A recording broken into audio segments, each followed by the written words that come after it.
அம்மா வீட்டுக்கு வந்ததுக்கப்புறம் என்னோடய ரொட்டீனில் ஒன்றா இந்த செடிக்கு தண்ணி ஊற்றுறதும் ஆட் ஆகிக்கும். முதல்லாம் ஒரு 2 செடி 3 செடி இருந்துச்சு. இப்போ நாளாக எங்கள் அப்பா நிறையா செடி வாங்கி வச்சு அப்படியே மாடியில் இருக்க காரிடார் ஃபுல்லாக நிறையா செடி ஆயிடுச்சு. அது மட்டும் இல்லாமல் மோஸ்ட்லி ஹைபிஸ்கஸ் அண்ட் சங்குப்பூ தான் இருக்கும்.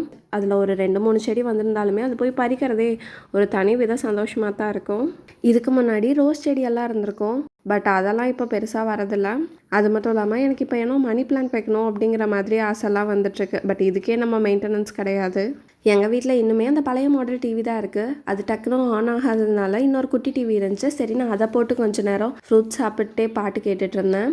அதுக்கப்புறம் டிஎன் பாளையம் நோம்பிக்கு போக வேண்டியதாக இருந்துச்சு. ஆக்சுவலாக நோம்பி அன்னைக்கு போக முடியாததுனால முந்தின நாள் போய் விசிட் பண்ணிட்டு வந்துடலான்னு சொல்லிட்டு தான் கிளப்பிட்டு இருந்தோம். போகிற வழியிலேயே ஐஸ்கிரீம் எல்லாம் வாங்கி சாப்பிட்டுட்டு அப்படியே ட்ராவலை ஸ்டார்ட் பண்ணிட்டோம். இது நோம்பி மந்த்தா என்னன்னு தெரில, போகிற வழியிலெல்லாம் இருக்க கோயில் எல்லாமே ஃபங்க்ஷனு. அது மட்டும் இல்லாமல் எல்லா பக்கம் லைட்ஸு, அதுக்கப்புறம் பட்டாசு வெடிக்கிறதுன்னு சொல்லிட்டு ஒரே குதூகலமாக தான் போயிட்டு இருந்தது. இந்த வீடியோ பிடிச்சிருந்தா மறக்காமல் சப்ஸ்கிரைப் பண்ணி லைக் பண்ணிடுங்க.